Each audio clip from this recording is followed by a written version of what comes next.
What is going on, everybody? Today is a beautiful day here in Western Newfoundland. It's cold. It says it's -15. I don't think it's that cold. But today we are out on my rabbit snare trap line. Just having a look. I left them for 2 days. So hopefully today we've got a bunny or a grouse or something. There's a lot of grouse up here. I recently snared one, and I'm going to try to do that again today if I can try to locate some more of them spruce grouse. Fairly easy to snare, and it's pretty cool, and they taste great. So yeah, hopefully we had a bunny. Now, this time of the year, I was told, as I'm no expert at this by no means at all, like I say in all my snaring videos, I just do it a few times, and, I'll gain knowledge every time I do it.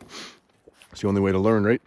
So I've been reassured by multiple people that, I'm not doing much wrong. This is the worst time for rabbit snaring, apparently, because, it makes sense what they're saying. The ground is frozen.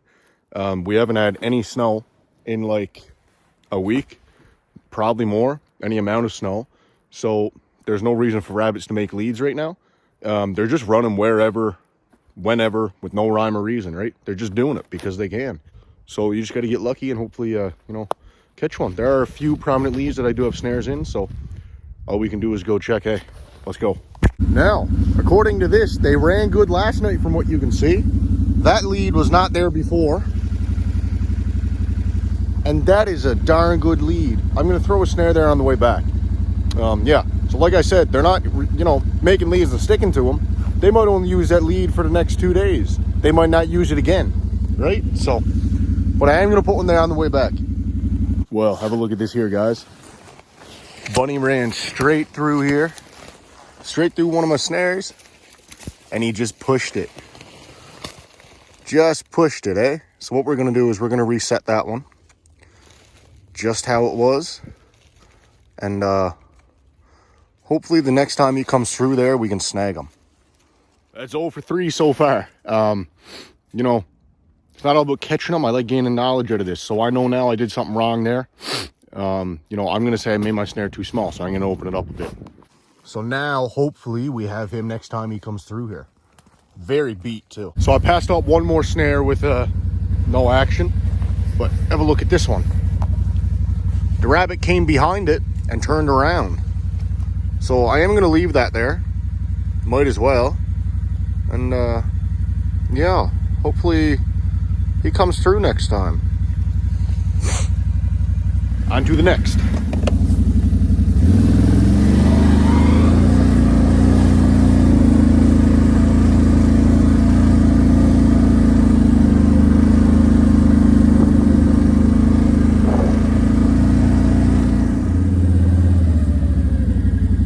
For 2. That's why he ran right there instead of right there. So hopefully they'll go feed on that and run through. Another 2 snares where they went right on by it. Ran in here, went in there. They did go in the area, but one, we actually had a squirrel run through that one, and 2 and 3. There's 3 there actually. Yeah, you can see their tracks back there, so it's just a matter of time before they come on out here type thing. So I'm gonna open that one out a little bit. On to the next. On to the next. Last night they seem to have ran pretty good, so hopefully they do the same tonight and we can snag a rabbit. All right, we're at the last of it here now. We're going in to check. I believe there's 7 snares in that one area. I don't exactly know how many, but it's okay because they're in the same area, so don't need to remember. The area where I snared these grouse, you can see the break in the trees right there. So from right here over is just a big patch of woods, and there's a bog right there. As you can see, it opens. So from here on in is just littered with grouse and rabbits. And on the other side, about 200 feet down, is a bog as well. So after I check these snares here, I'm gonna walk in there and see if I can see a grouse, and hopefully we'll try to snare them. I totally see what people were telling me. Thank you guys for telling me that I'm not doing nothing wrong. Don't take them up or nothing. It's just a bad time for rabbits to run. I totally see that because they're just going everywhere. Like, look. All in there. This ain't even a lead. They're just going, right? Look, all in here. All in here. All in here. Now, I got one snare put right here. Just in a random area, right? And a squirrel went through it. So, we'll get to the rest here now. Actually, while I'm talking to you, I might as well show you. Another one there, nothing.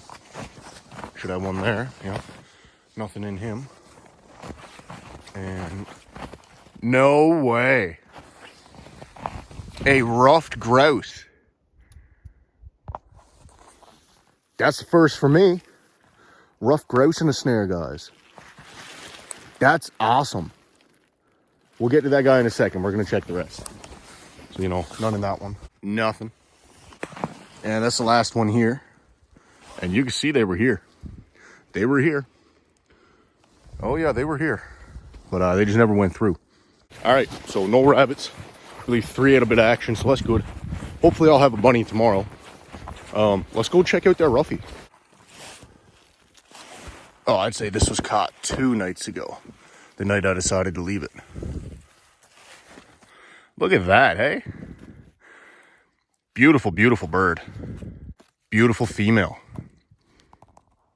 Well, guys, that's awesome. That's the first ruffed grouse I've ever caught in a snare. That's cool. It's really awesome. And the rabbit actually did come here last night, but I guess he might have probably saw the grouse there and then went the other way. But it didn't kink it too bad. I'm just gonna reshape it there and, you know, put it back and block that off right there. Didn't kink it too bad, so we are gonna reuse it and get rid of some of the evidence. And yeah, come back tomorrow and hopefully we have a bunny. But this is awesome. This is great, and I'm definitely gonna mount this. Definitely gonna mount this girl. Definitely going to. So, quick education here. If you guys don't know how to sex your ruffed grouse, male or female, I'm gonna show you. If they have a broken tail band like this one does, good chance it's a female, but you can never be sure about that just that way. So you want to check the rump feathers, these feathers right here. If they have 1 dot, it's a female. If they have 2 dots, it's a male. So I'm just gonna pick this one out. As you can see, it only has 1 white dot. So this bird is indeed a female.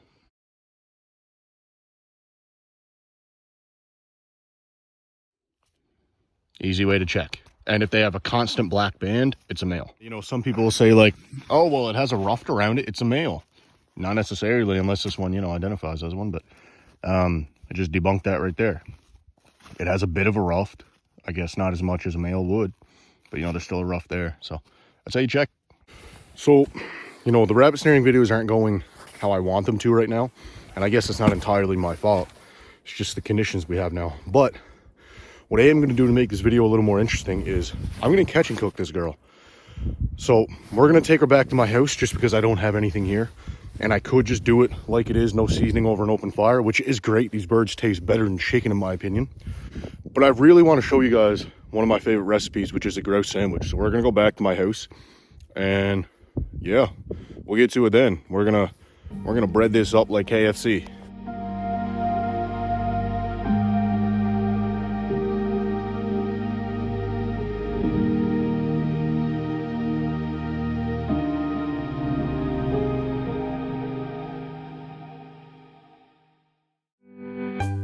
Alrighty, getting started on this grouse sandwich here. First, I have my grouse breast. I'm not using the legs here. I didn't throw them away. I always keep the thighs and put them in my freezer, and I make a big pot of soup when the season's over. So, you know, I've got probably 30 pairs of grouse legs waiting to do that. So that's great. So you just fillet it off. It's very simple. As I show you there, it's very simple. And then you're going to separate your tender from your breast, which is 2 different cuts of meat there. So once you have that separated there, you're just going to take a paper towel, and this step is severely overlooked. You're going to dry that off. You want it damp and moist, but you don't want it soaking wet. So after you dry it off, you're going to take your fork and you're going to poke holes, as many holes as you can possibly poke in that breast, into the breast. And that's going to help the seasoning soak in, and it's also going to help it cook a lot more evenly, a lot quicker.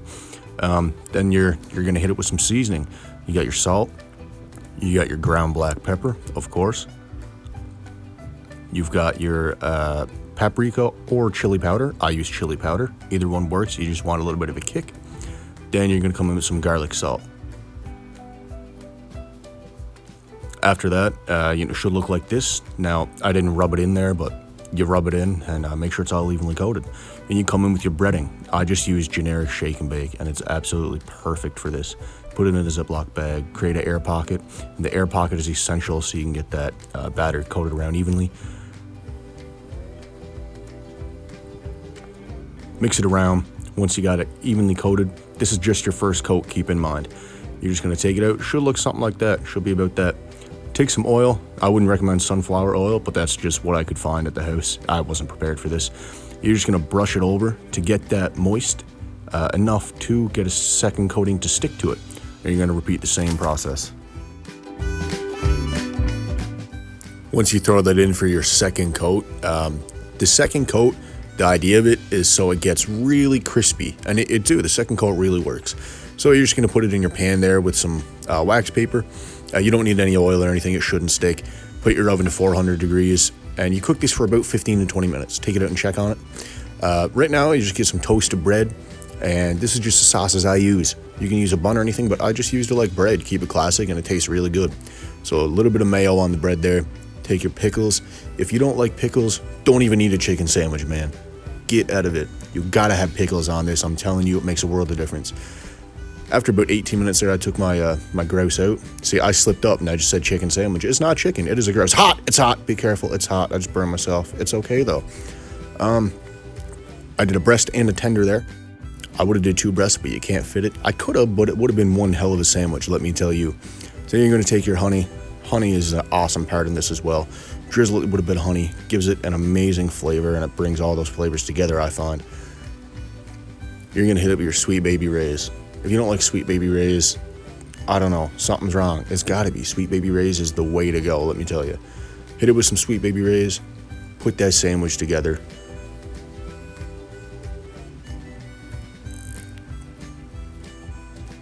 Now, I'm just gonna check the tender and, or the breast, sorry. I'm gonna check the breast, make sure it is evenly cooked, even though I knew it was. And it is, look at that, perfect. Beautiful, healthy meat. All right, grouse sandwich, here we go. First bite. Now I'm gonna be totally upfront with you. If it's crap, I'm gonna tell you it's crap. Here we go.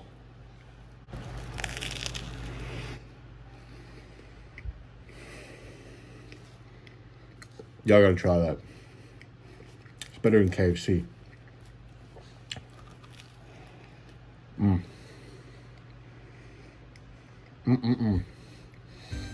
Y'all gotta try it.